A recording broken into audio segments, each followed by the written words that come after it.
Hello and welcome to Warhammer 40k Rogue Trader, the newest CRPG by Pathfinder Wrath of the Righteous and Pathfinder Kingmaker developers Owlcat Games. This video is going to be jumping directly into the action immediately following character creation. If you want to see character creation, go back to the previous video on the playlist, which should be linked in the description below, and if not, sit back, relax and get ready to get immersed in a very in-depth CRPG in the Warhammer 40k universe.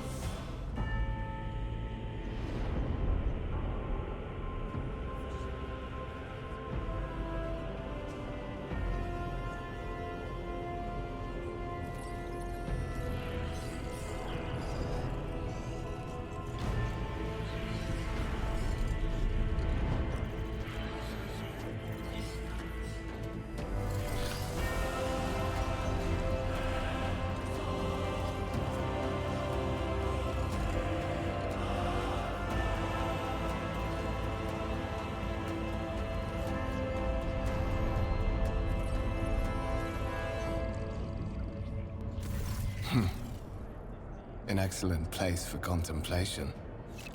One has the best view of the cathedral from here. Mesmerizing, wouldn't you say? An impeccable manifestation of the God Emperor's sublimity. The man who has approached you is gazing down into the depths of the vast temple at one of the lower decks. And this is us in-game. Okay. So we can see the vast number of people down there on the lower decks. Us up here. Choices in dialogue. You're in a dialogue. Here you can learn more about current events, influence the characters you're speaking to, or even alter the course of the game's narrative. Got it. Okay. Well, let's see what we want to say about this here. How about we just get straight to it? How about we just say, have we met? Just kind of dismissively speak to him. Allow me to introduce myself. Conrad Voidfear, Master of Whispers, in the employ of Her Ladyship Rogue Trader Theodora von Valencius. At your service. I haven't had the pleasure of speaking with you in person before. Voigtver bows his head and focuses his attention on you. Hyperlinks. You can hover your cursor over highlighted words. To learn more about them, the tooltips that appear can help you better understand the world of the game or its mechanics. Okay, what is a rogue trader? A subject of the Imperium with a unique hereditary title, a rogue trader is tasked with exploring and exploiting the still uncharted regions of the galaxy for the benefit of mankind. Okay. My name is Malachi. My regards, Master. Or should I say, von Valencius, scion of a blessed rogue trader house in the service of the Imperium. Perhaps this kinship came as a shock to you. Understandably so, given that all evidence of the connection was lost in the generations separating you and Lord Captain Theodora. It required no small effort on the part of Her Ladyship's servants to discover and verify this blood tie, which has now made you one of the heirs of this dynasty. Okay, Imperium. The galaxy-spanning interstellar human empire ruled by the living god who is known as the Emperor of Mankind. But of course we knew that. Let's see what we got here. Lord Captain, a strange title for the Lady Theodora. Such are the traditions of the Imperium. Lord Captain is the title that was established in the annals of the Lex Imperialis at the time when the first rogue traders entered the God Emperor's service, and therefore, it is sacrosanct. Lex Imperialis, Codex of Imperial Laws. You have a curious title, Master of Whisperers. What are your responsibilities? To put it plainly, I am the head of the network of spies and informers who serve the interests of House von Valencius. I uncover weak links both among Lady Theodora's retinue and in the ranks of her rivals. I eliminate our vulnerabilities and exploit those of others. Okay. Tell me about the one on whose ship I have found myself. I would rather not discuss the Lord Captain behind her back. Especially not on board her ship. No one knows better than I that whispers are wont to attract particularly close attention. Suffice it to say that her ladyship is the bearer of the sacred warrant of trade and a woman of immense power and entitlement. However privileged your position may be, I ask that you do not incur her anger by being disrespectful or obtuse. Lady Theodora despises both qualities. Okay, Warrant of Trade. The sacred relic document that affirms the preeminent rights of a rogue trader throughout the galaxy. Okay, why am I aboard this vessel? Why have I been brought here? So that you may fulfill your blood duty. Whatever obligations you had before, they are henceforth null and void. By order of the Lord Captain, you have been requisitioned to serve the rogue trader, indeed blessed by the God Emperor. Your former position may have been different from conventional service as part of one of the institutions of the Imperium, but from now on, a different fate awaits you. One chosen for you by the Lord Captain. I advise you to come to terms with this reality as quickly as possible. Okay, so you say I'm one of the rogue trader's heirs, so there is another candidate? There is, and you will meet him soon enough. Well, I assume you had some goal in mind when you decided to seek me out. Let us address it. But of course, I have come to invite you to a meeting with Lady Theodora. I imagine you have many questions for your patroness, and I'm sure she has just as many questions for you. It is regrettable that you haven't yet had an opportunity to speak. It has been an arduous voyage thus far. The Lord Captain and Master Edelthrad von Valencius are conversing on the observation platform. Let us join them there. Okay. And now it has led us in here. Movement. You can move by using the left mouse button. Got it. We have a journal. By right of blood. Rogue trader Theodora von Valencius desires to personally meet with the person recently brought aboard her flagship. A storm is brewing over the dynasty, so the Lord Captain has something important to share with her heir, if she ever gets the chance. Okay. Cool. So what have we got? So we got a stub revolver. Okay. Pistol shot. Surefire plan, which is our special thing for our background, I think it was, for our origin. And analyze enemies. Okay. Cool. Well, let's head over here and see if we've got anybody who wants to speak to us. Interactable objects. Some objects in the game can be interacted with in a special way. They are marked with specific icons. Left click them to do the thing. Hold tab to highlight which objects your character can interact with. Wonderful. We can interact with all of this. Might need to slow the camera speed a little bit there, but that's okay. Show data on the vid screen. The sacred mechanism has been interfered with without due reverence. The duration of the data processing cycle is tripled. Incomprehensible information is displayed on a large screen above the cogitators. You can make out... Is there a way of seeing these there? Yes. Make out references to unfamiliar systems and worlds among the numbers and logisticar symbols. Okay. That's the same thing, I assume. Yeah, and then this is the same thing. Okay. So we have some engine seers and a technomat here.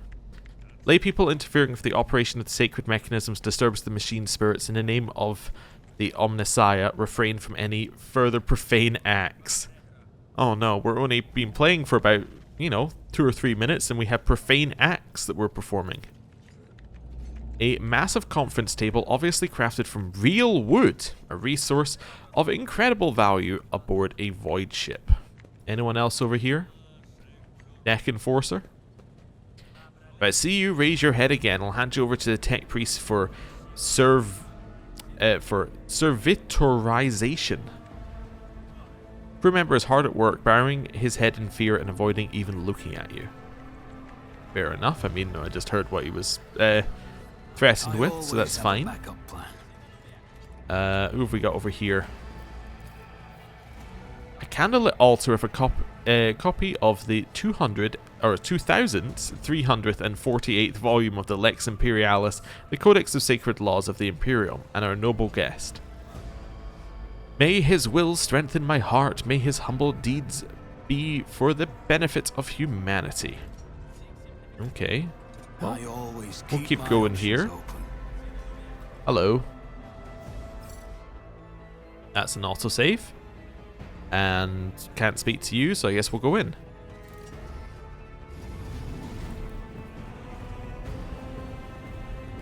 One of the Von Valencia's trophy rooms. Perhaps you would like to take a look around after your audience with the Lord Captain. Perhaps.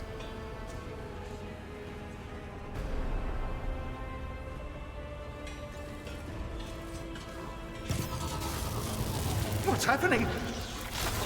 Oh! Well, this is all kicked off rather quickly. The servitors have gone berserk!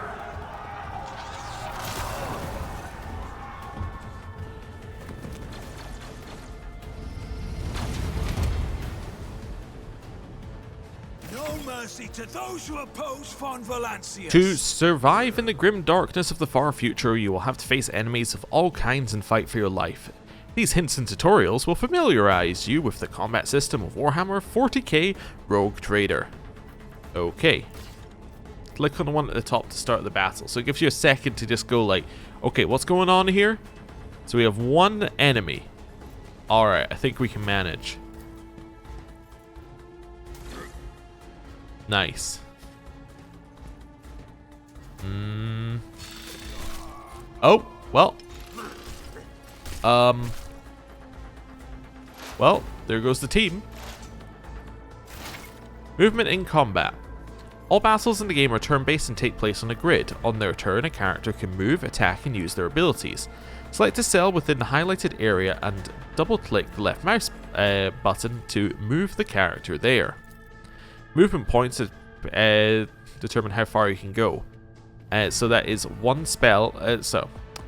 One movement point corresponds to one cell on the battlefield. Moving diagonally is more costly. Every second cell uses 2 MP. At the beginning of each turn, movement points are restored to their maximum value. Okay. So, I'm kind of feeling like, given that this guy looks like he's too far away, that I might just shoot him. It's 45%. If I move closer, do I get a better amount? I might. Let me just see here. I just want to see if we can get a better shot in here. Is this like a higher percentage? No. To make attacks and use abilities in combat, character must spend action points or AP. Their total is displayed on the panel at the bottom of the screen. Every attack or ability has a certain AP cost associated with it. The number of squares next to the attack actions and other abilities indicate their AP cost. At the start of each character's turn, their AP are restored to their maximum value. To attack, first click the single shot icon, then click on the enemy. Okay, the amount of damage your character deals depends on the parameters of the weapon they are using. The effectiveness of the shot depends on the distance between you and their enemy. Well, I thought there was something there, but apparently not. Like, the distance we're at didn't matter. When you target an enemy with a single shot, you will see 2 areas denoting the weapon's effectiveness and maximum firing ranges. Certain abilities in the game are considered attack actions and can only be used once per turn, unless affected by specific talents, and so on and so forth. Okay. Shoot him. It's as good as done. Well done. Right. End turn.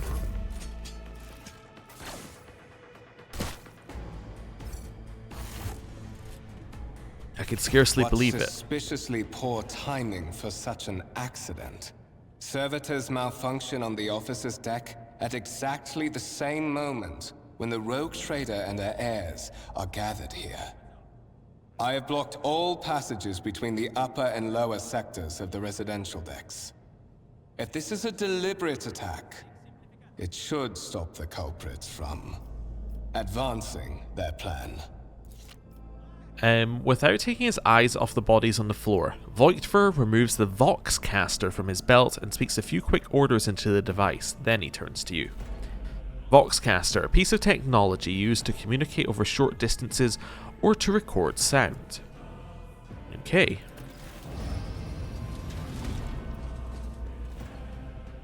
Hello? Spread out. No one is allowed to enter the premises. Stations. I'm afraid I must remain here. For Lady Theodora's safety, I have to oversee the execution of these orders personally. I hope you will have no difficulty reaching the observation platform on your own. It is just at the end of this corridor. The Master of Whispers gives you a curt bow.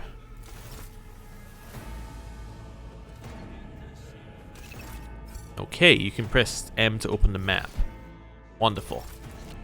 Alright, anything to loot in here? Nope, what about this? The wires in the servitor's head are still smouldering. It would seem the cause of this malfunction was the short-circuiting of the motive force. Okay.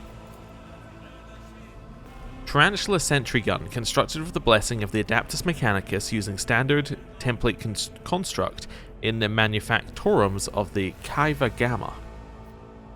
Well, that is a tank. Lehman Russ battle tank, reclaimed and restored by the grace of the God Emperor, the first to breach the capital walls during the pacification of Vortes Chiton.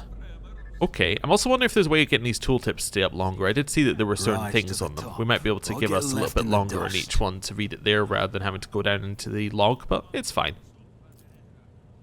This exhibit is unfinished. Another symbol of House Valencius's valor will be displayed here at some point in the future.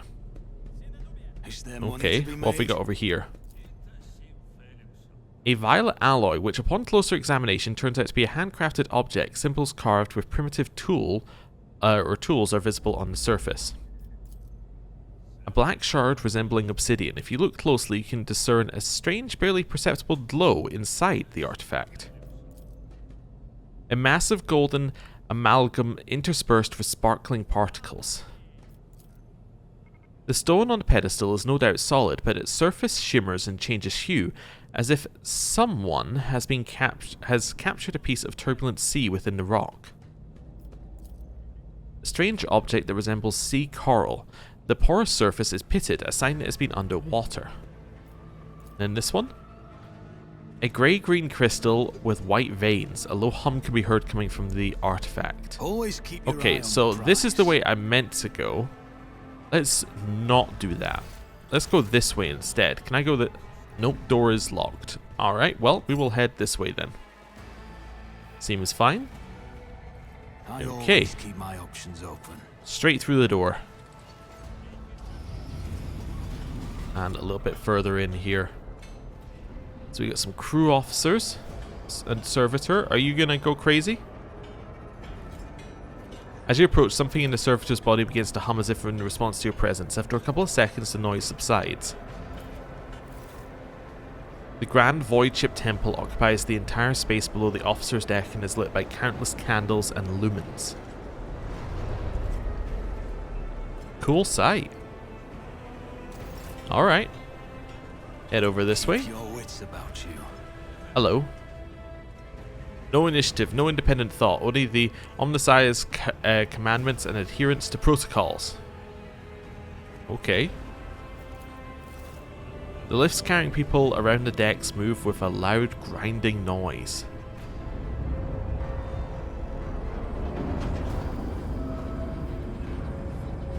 Okay.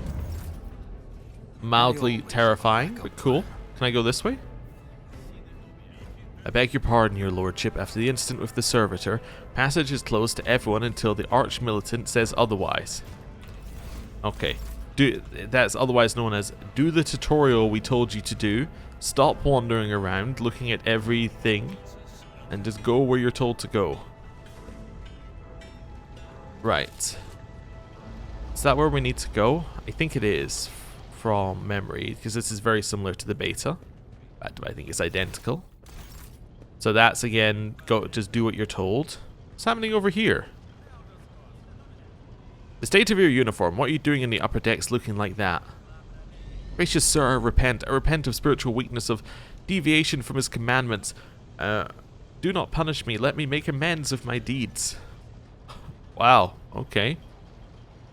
What is happening over here? Never mind.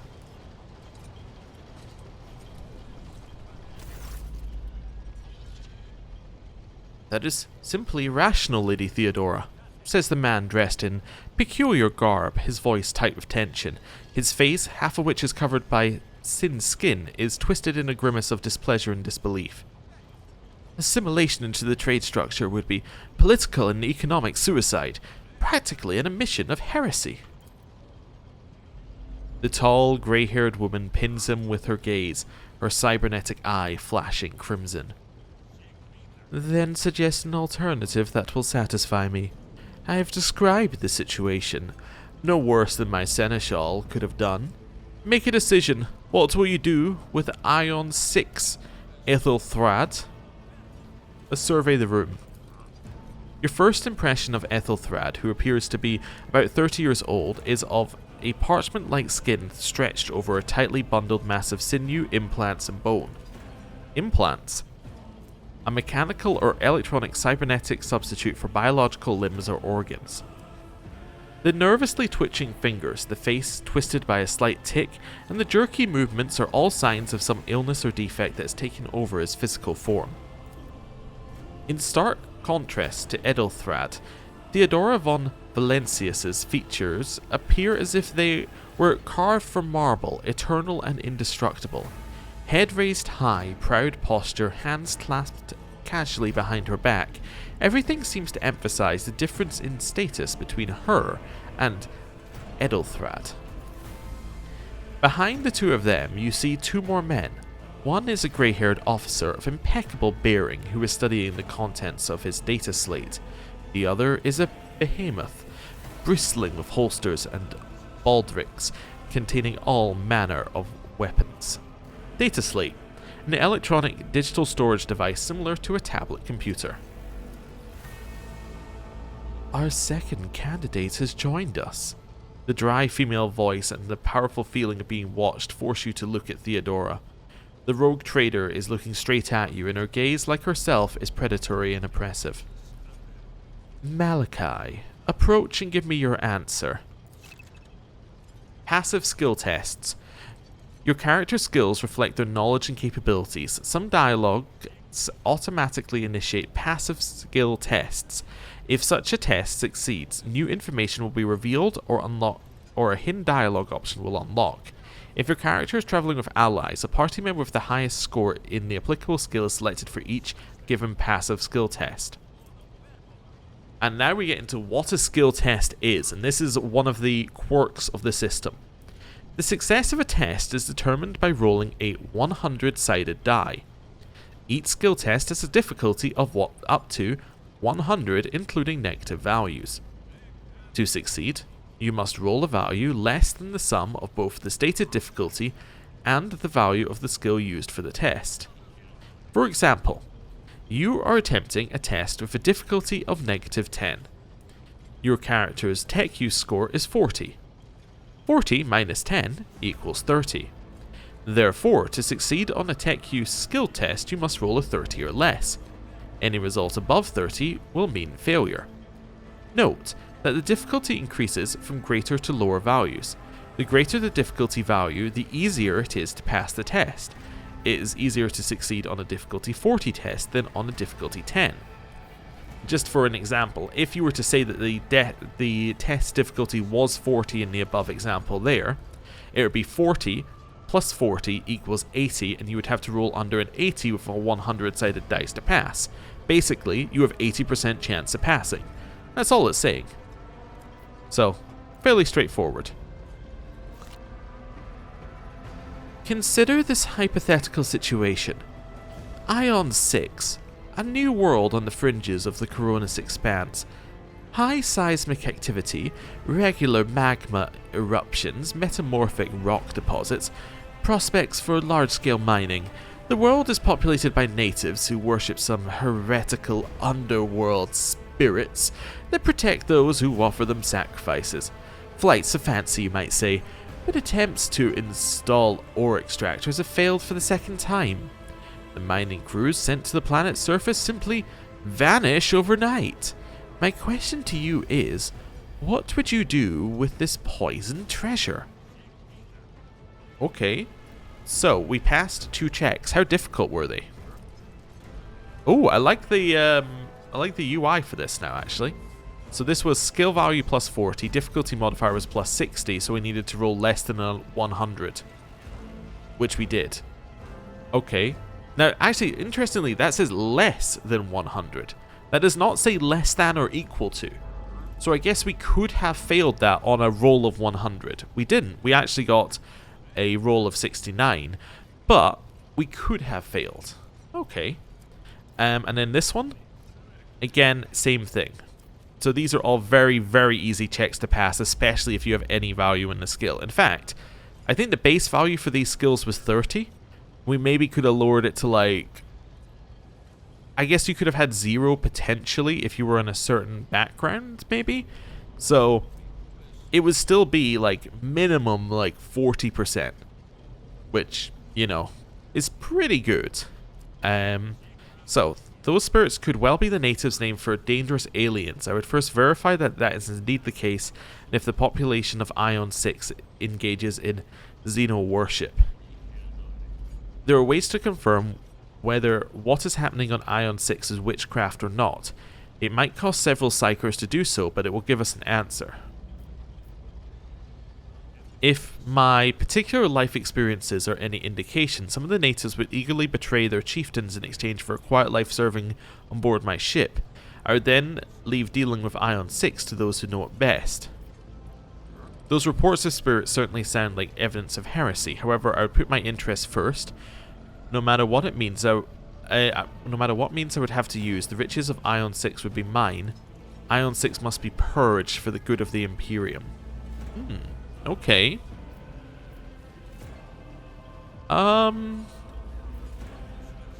Well, let's go for a lore check. I don't think I really care whether they're engaged in xeno worship from our character's standpoint. I think we would much rather know what is happening rather than what they are doing, if that makes sense. So I think I would be much more interested in getting a firm answer as to what is happening, rather than if they are specifically worshipping them. Let's do this. Theodora smirks. Thorough, though presumptuous. It took me a great deal to find one psyker who could serve me well for many years, yet you speak of several. Psyker, an individual of any intelligent species who possesses some degree of psychic ability or powers. Ethelthrad looks at you with the warmth of a snake. Sanctioned psychers are rare and valuable instruments of the Golden Throne. Or do you, Malachi, suggest that we use heretics who are an offense to the God Emperor's light? It would be rather careless of you to utter such profanity in the presence of his faithful servants. Golden Throne, an arcane cybernetic artifact that encases the God Emperor's physical remains entire and preserves them using stasis fields and psi fusion reactors. God Emperor, the Emperor of mankind, the guide, the ruler, and the highest power to which humanity offers their prayers for aid and deliverance. Most would have been driven mad with despair if they knew the truth. Okay. So I can go at him and say I gave a straight answer to a straight question. We're both servants of the God Emperor and Lady Theodora. I find your tone most disagreeable. You will kindly alter the manner in which you address me, or shut your mouth. You know what? For our background, in case you didn't watch the character creation, we chose Crime Lord as our background, right? I'm thinking that what we might go for is we might go for 3 and just say we find his tone disagreeable, right? We're going to immediately come in here and we're going to establish ourselves as, try and establish a hierarchy between us and him. Let's see how this goes. I find your tone most disagreeable, Ethelthrad. You will kindly alter the manner in which you address me, or else you will live to regret the consequences. Idlethrad tilts his head. Well, I find your company disagreeable, Malachi, and I am forced to endure such. Idlethrad, Theodora's tone renders him silent. I believe I gave you an assignment on the ship. Explain to me then why my senior congregator is still dawdling about the officer's deck instead of proceeding to the middle decks to commence the inspection of the compartments in his purview. I beg your forgiveness, Lady Theodora. Your presence has such a profound effect on me that I well forgot the time. Idlethrad bows ceremoniously and takes his leave without sparing you another look. Okay.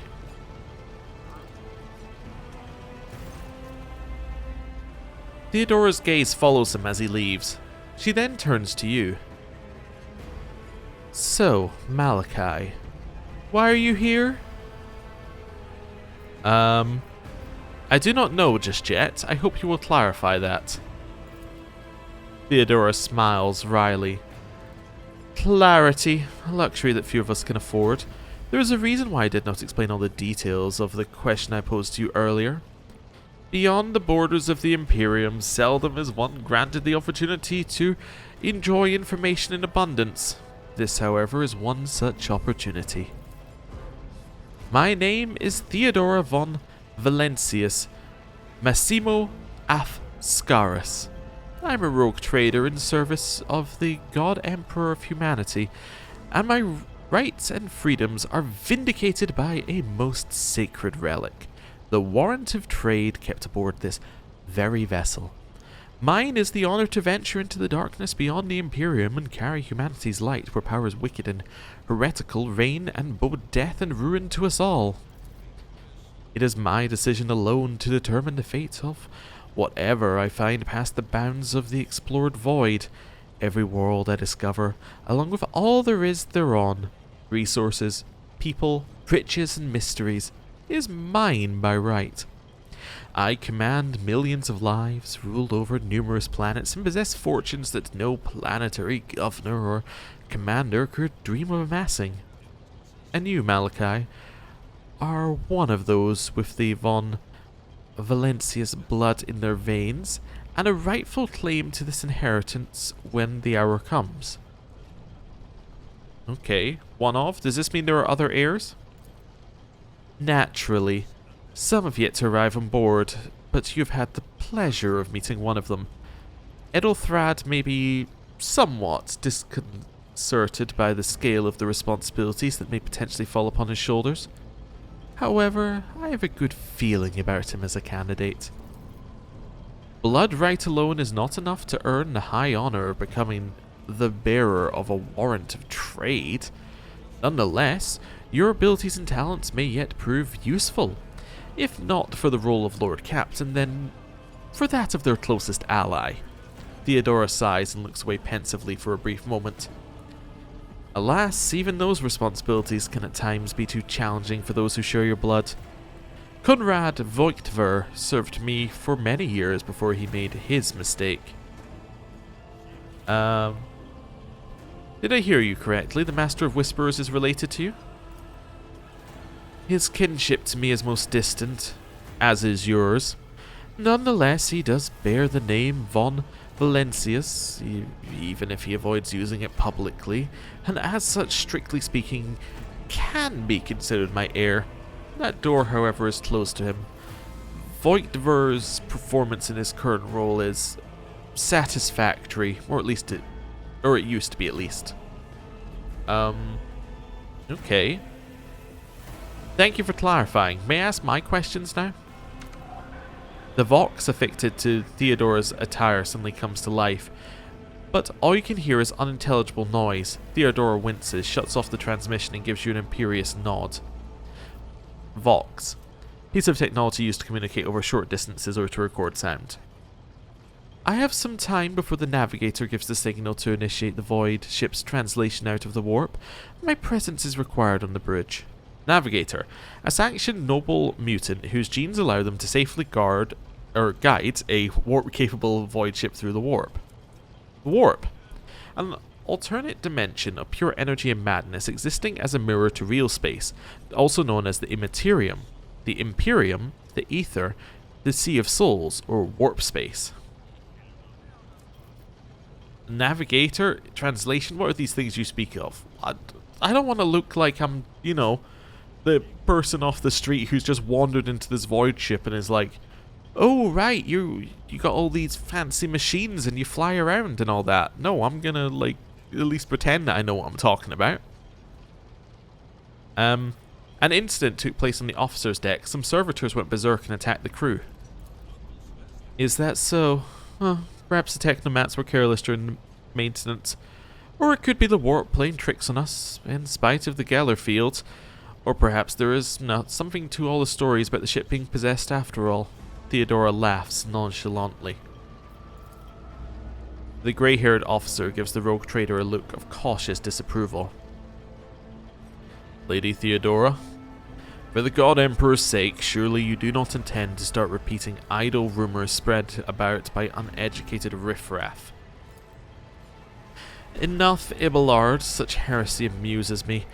Idira regularly retells me everything she learned from the whispers of her unseen advisors. She turns to you. This ship is thousands of years old. It has enough hidden nukes, malfunctioning cogitators, and unused compartments to make ignorant folk speak of spectres dwelling inside the bulkheads and plotting against those who yet live. Cogitator. Any type of digital computer in the Imperium of man. Where's your ship headed? The Rykad system, the domain of rogue trader Winterscale, one of my peers and rivals. Only 3 rogue traders exist in the Koronus Expanse, and each of them possesses resources comparable to mine. Perhaps one day you will assist House von Valencius in surpassing both of them in affluence and splendor. I set the course for Rykid on the demands. Theodora grimaces. She gives you a stern look, then shrugs. For a very specific reason. Perhaps I shall yet apprise you of the purpose of this voyage, but now is not the time. What are my current responsibilities? Observe, learn, absorb. It will take time for you to find your bearings aboard this vessel and in your new position. Eventually I will find a post that suits you as I did for Edelthrad. Until that time comes, consider yourself my aide. I'm not going to say 4. Again, we want to put on certain airs here. I'm going to say I have no more questions. In that case, I shall head to... Theodora's Vox awakens once more. This time you pick up shouting. The Lord Captain freezes, listening to the Vox cast, then nods and draws her weapon.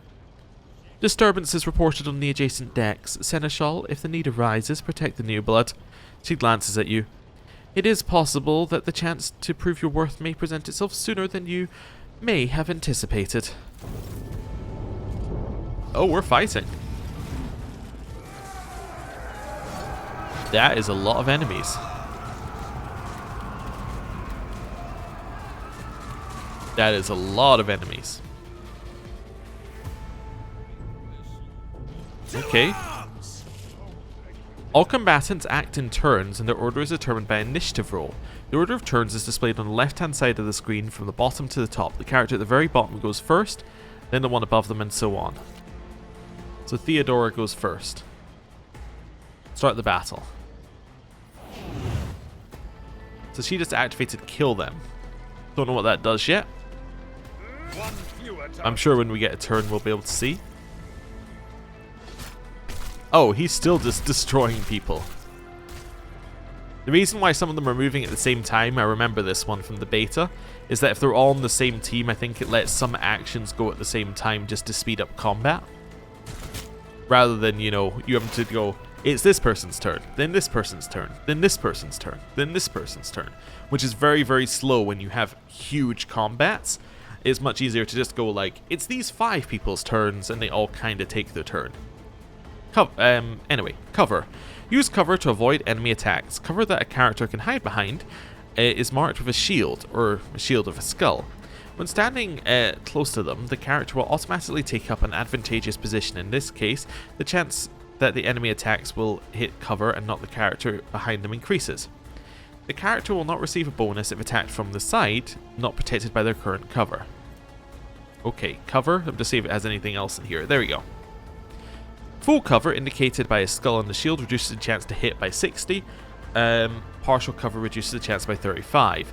Although the chance to hit a character behind cover may vary depending on the difficulty of the game you choose, and can be altered by certain abilities, talents, and effects. Now, we chose the difficulty of daring, which I think basically for everything said this will be as it should be. Like, there's no enemy have no negatives, we have no positives, basically. So all of these bits of information should be correct for us. So that's half cover, that's full cover. I think I want full cover and shoot this guy. We do also have surefire plan, so this is our own little thing. At the start of combat, we gain a bunch of stacks of this, and we can use stacks to then give us bonuses. So we can use it to increase our dodge, we can use it to increase our damage, so on. So it might be worth doing. I don't know where my stacks for that are showing. In theory, I have a bunch of stacks of this. Also, what's kill them do? Plus 50 ballistic skill until the end of the turn. Or, sorry, is that until the end of combat? It is till the end of combat, not the end of turn. Wow. Well, let's start by going here. Let's give ourselves surefire plan. I'll see to it personally. Okay. And then I'm going to shoot you with a 90%. Oof, not me. Your end was inevitable. Nice. Awesome. I don't really see the need to do anything else. Critical hit. Your character just landed a critical hit that deals increased damage equal to the character's critical damage stat. Character's critical hit damage is 150% of their normal damage by default. However, certain talents, effects, and abilities can increase it. Each weapon has its own critical damage stat, which is added to the character's total stat value during the attack. Awesome. We could also do something else if we wanted to. What's this one do? The operative targets one enemy within 10 cells of the operative. That target immediately gains +3 exploits. What's an exploit? If the operative hits a target with an exploit stack, the attack deals 5 times perception bonus percentage more damage. The damage is also increased by 10% for each exploit on the target. Okay, cool. No, I don't think we need to do that.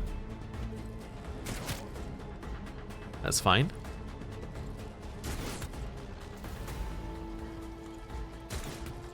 Nice dodge. Okay, he's about to be punched. Or, oh, no, axed. I see. That's fine. Theodora's turn. Yeah. You can definitely see that Theodora has been buffed up so that she can just destroy things. Her dying would probably not be good in the first combat with her. Yeah. Right, we could run up and take a shot. Let's do that. So run up here. Don't let your guard down. I think we would still get some cover from, even on this angle. Although I don't think you actually have a ranged weapon. Let's then do a shift 1 I'll see to it personally. to give ourselves surefire plan. We can then analyze this enemy, which I should have done previously, I guess. Okay, so it gives you a bunch of exposed stats. Now I can shoot you. Nice. And we're done. Awesome.